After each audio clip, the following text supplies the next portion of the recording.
E aí, em cima desses pilares que a gente comentava, né? Base, que você comentou, mas a torcida principalmente, pelo que a gente pôde entender da sua história, você pode falar melhor da sua história do que nós mesmos, mas, assim, a sua formação de marketing também no São Paulo Futebol Clube, ela é muito aquele marketing, entre aspas, na raça, né? Aquele marketing boca a boca, de... instantâneo, lá, imediato. Chegando, mas até o resultado tinha que vir. E a história do São Paulo é muito fundada nisso, né? É o pó indo na casa da torcida para tentar colher voto. Para vender cadeira cativa. Então, enfim, você, como você falou, né? Vai na arquibancada da Flor, paga sorvete para estimular a estarem no estádio. E o Ceni, né, que é um ídolo máximo, e também o próprio Raí conversaram já conosco, e os dois falaram a mesma coisa. Meu maior legado foi ampliar a torcida do São Paulo por meio das conquistas. E eu sei que esse processo também participou, a área de marketing do clube que você apontou aqui, que você falasse um pouco da dificuldade que foi de ampliar e, entre aspas, tornar o São Paulo internacional antes das conquistas, Caboclo. Olha, é uma página muito bonita. Às vezes eu me surpreendia, falava, mas eu não tenho capacidade. Eu não tive condições de chegar onde eu cheguei. Eu só chego a uma conclusão. Eu fui criado dentro da Igreja Católica Apostólica Romana. Hoje eu acho que quem vai por Deus, ou vai por lá ou por aqui e tal, mas levava a sério. Então, sempre me considerei uma pessoa bem-aventurada, de bom astral, sempre evitei as pessoas derrotistas, mas naturalmente, sem fazer campanha. Então, o Tele, você falou da torcida.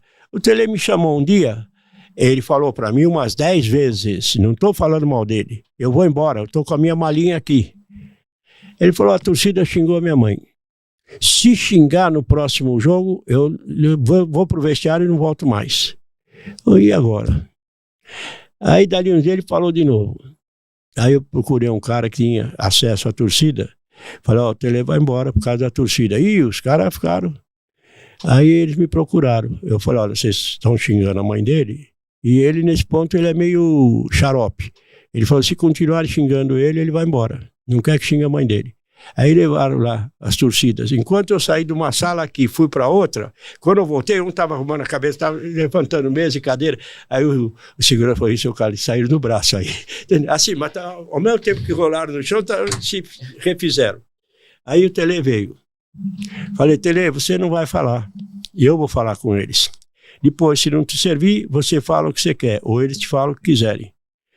Aí ele, você que manda. Aí eu falei, olha, o Tele está chateado, ele falou que não admite que xinguem a mãe dele, se xingarem ele vai embora. Se vocês acharem que tem condições de controlar isso, nós continuamos conversando. Se não tiver, não vai magoar ele não vai magoar vocês, a gente suspende aqui. Aí eles conversaram entre eles, seu Carlos, se eu dar um tempinho, então. Tele, tá bom, nós prometemos que não vamos xingar mais. Aí quando eu estava saindo, seu Carlos, mas se sair um xingamento esporádico? Falei, se sair esporádico, o Tele que vai lamber sabão, velho. Porque também não pode proibir os cachorros de latir. E ele era birrento também. Ele era teimoso. Ele era pisoiento. Ele me deu trabalho que meus filhos não deu. Isso não é falar mal. Mas quando eu ficava muito nervoso, eu via os títulos que ia ganhando. E hoje eu falo, ninguém mais vai trazer os títulos que o Tele trouxe. Mas ele era marrudo. Ele era... Tinha hora que era ele, não tinha jeito. Então eu saía de perto. Um dia ele quis falar alto comigo, eu falei, Tele, eu vou pedir um favor para você. Você é quase ignorante quanto eu. Se for alfabetizado, é igual ou um pouco menos do que eu. Então vamos falar como dois boçais. Falei, você não fala alto comigo nunca. A única maneira que eu tenho de perder a amizade com você é cismar de falar alto comigo. Eu não vou te agredir, mas eu não vou aceitar. Aí ele falou, tá bem. Quando ele e o doutor Galvão, quando eles falaram, tá bem, eles cumpriram. Era uma coisa bacana, eles não eram amigos assim, mas... Dali uns 10 dias, telefonou a mulher dele para mim. Ô Carlos, o Tele chegou brabo pra chuchu, falando alto. E eu falei, Tele, se você tiver que disputar um título e você brigar com o seu caboclo, não disputa, vem embora antes. É até você. Aí ela falou assim, olha, ele tem medo de você e te respeita. Eu falei, muito bem, respeitar, Ivonete. Como eu sou de uma origem bem humilde, eu sei o que é isso. Ele vai ter que me respeitar, até o fim da vida, como eu vou respeitá-lo. Mas gritar comigo, ser mal criado, eu não vou aceitar. Dali uma semana, o filho liga e fala a mesma coisa. Ô, seu caboclo, Papai tem medo do senhor, mais de ninguém. Entende? Mas eu engolia cada sapo, que era o jeito dele, o jeito rústico dele ser. Sim. Não é que ele era valente, ele não estava nem aí. Mas é difícil. Eu queria que você contasse uma passagem que eu lembro muito. Eu tinha 10 anos, mas eu lembro muito disso. Que beleza. E o Fernando Casal de Rey depois confirmou que quando o São Paulo perde o Brasileiro de 90, o Corinthians, e eu até brinquei com o senhor ali antes, falando que se tivesse internet, o São Paulo não teria o Raí nem o Tele, né? Naquela época. E aí o Tele tinha verbalmente acertado com o senhor um contrato verbal no fio do bigode, como se falava, de que ele ficava até ali e depois era cada um pro seu lado. Como que foi convencer ele a ficar? Como que foi falar pra ele, ó, fica, porque a gente precisa de você, mas você também precisa da gente aqui e vai dar certo. Você sabe que é uma criança mimada? Ele se portava várias vezes com isso, fazendo charminho. Aí chegou lá, e ele falava, isso eu posso falar de verdade, não é porque ele morreu. O Fernando tá aí, o Fernando é um cavalheiro, um cara romântico, meio poeta, e foi um grande presidente. Porque ele trazia o Raí, como ele trouxe, nossa senhora, eu e o Galvão ficava quebrando o galho, que a turma ficava brava. Oh, ele foi lá, deu tanto de dinheiro, não sei o quê, não custou ninguém, mas salvou o Raí, salvou o São Paulo. E fazer as obras que ele fez, das pilastras lá, como é que chama? Das colunas, era aquela época, o político profissional não mexia em esgoto, porque está embaixo da terra. Então o Fernando fez. Não foi justiçado, deveriam fazer uma aclamação para ele. Mas o Fernando também tinha uma maneira de ser diferenciada. Ele era da turma de sapatinho de verniz, então não tinha jeito, você podia agradar ou tal, ele era do jeito que ele era e era uma criança muito honesto, muito trabalhador, mas de vez em quando ele ia atrás do encanto dele. Mas ele falou um negócio que estava certo. O Raí, o Fernando ficava fã dos jogadores, particularmente. E todo mundo sabia que ele gostava de você, ele não ligava para o outro, ele não gostava, mas não falava, mas você percebia isso. Ele era fiel ao procedimento e o desenvolvimento dos jogadores. O Raí era um cara tímido. O Tele chegou, você falou do Ronaldão, né?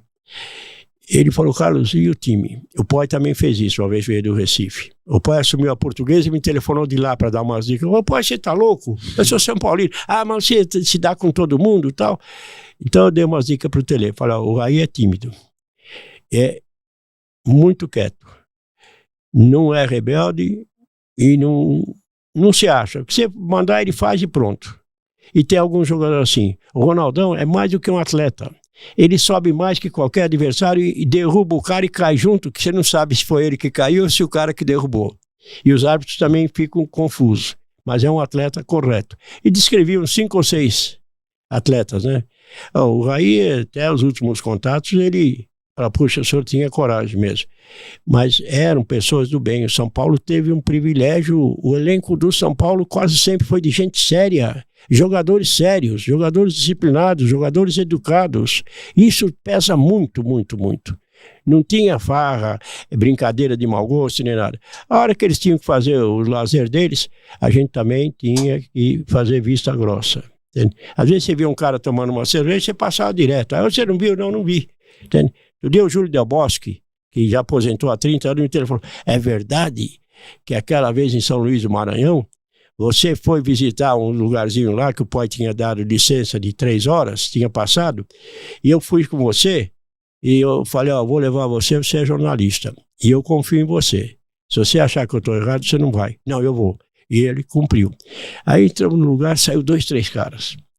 Aí eu olhando meio escuro e tal, falei pro taxista, tem outro lugar? Tem, então vamos lá. Tava entrando, veio mais 2 saindo, né? Aí eu falei, puxa, tem outro lugar para ir?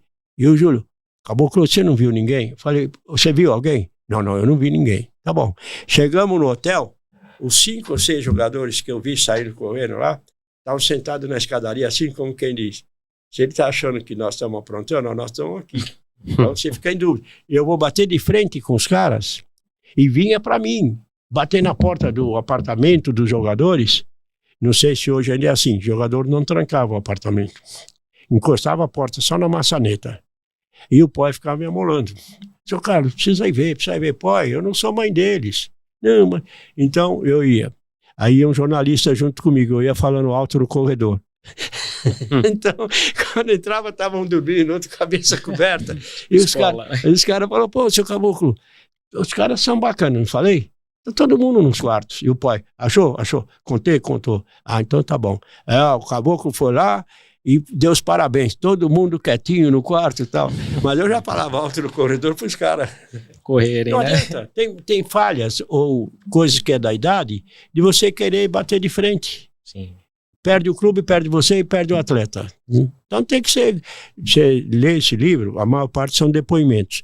É mais um privilégio que Deus me deu. Tinha gente aí que eu achava que não ia com a minha cara, e uns 10 que achei que não gostasse de mim, falaram coisas bonitas, que você começa a ler, começa a engolir em seco. Entende? Eles falam, olha, mas por quê? Por causa do bom exemplo, da disciplina, da dignidade. Eu tratava, eles falavam, você mandava no tele. O Rogério me falou, o último jogo que eu fui dele lá no Norte, eu entrei por engano no restaurante, eu ia saindo, ele me chamou, falou, Rogério, desculpa, eu conheço isso com a palma da mão. Ele me trouxe conversando, agora que eu vi, ainda bem que todo mundo comeu, não tem ninguém aqui. Seu Caboclo, desse jeito, ele falou, o senhor mandava no tele, então o senhor manda em mim também, onde eu estiver, as portas estão abertas. Eu falei, você está exagerando, você está me emocionando, eu vou sair correndo daqui. São transparência. Sim, e conhecimento. O que eu quero no livro, deixar um bom exemplo.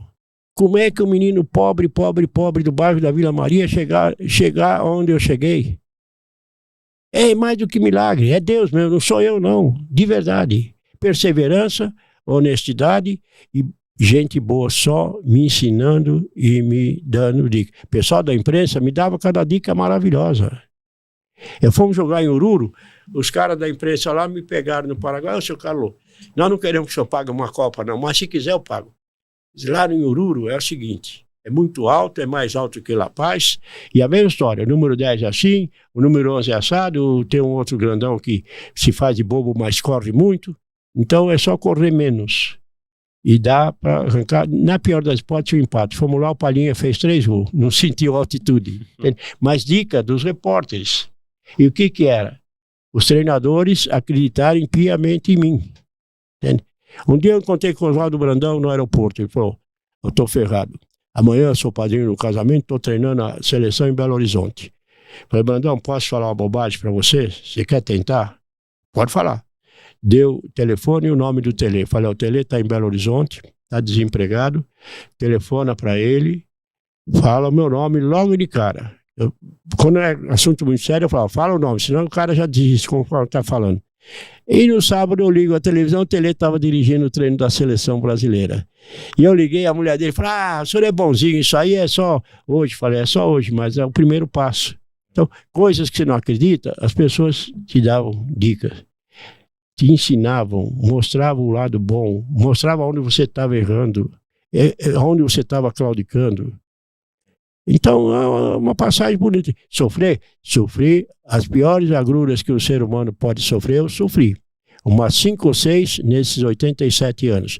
Mas também tive tanta benesse, e a hora que eu for para o céu, eu vou olhar e falar, eu fui feliz. Muito bom. E essa e outras histórias a gente tem aqui, e a gente fica muito feliz de ter recebido, né, um presente aqui pra gente. Como esse livro que conta a primeira parte da história do São Paulo, de 30 a 43, que é justamente contando essa história humilde da criação do São Paulo, com essa contracapa aqui, que tem mais peso que muita coisa que a gente está vendo. Friedreich e Leônidas, só. Né? Esse é o Juscelino, presidente da República. Aqui? Não, eu pensei que era o Friedreich. Não, Juscelino Kubitschek. Achei que era o Friedreich, Juscelino, perdão. O Leônidas é uma lenda, é uma glória. E fora do campo, ele era melhor ou pior ainda. Ele falava um português castíssimo. Ele era impertigado. Ele era, sabe, você chegar perto dele, como me avisaram que ele era assim, quando eu cheguei, ele provou que era mesmo. Ele era muito, como se fosse superior, era culto. Falava um português correto, observava que você estava com a barba torta, então é melhor tirar do que deixar assim. Ou então, seu sapato está sujo, você está no centro da cidade.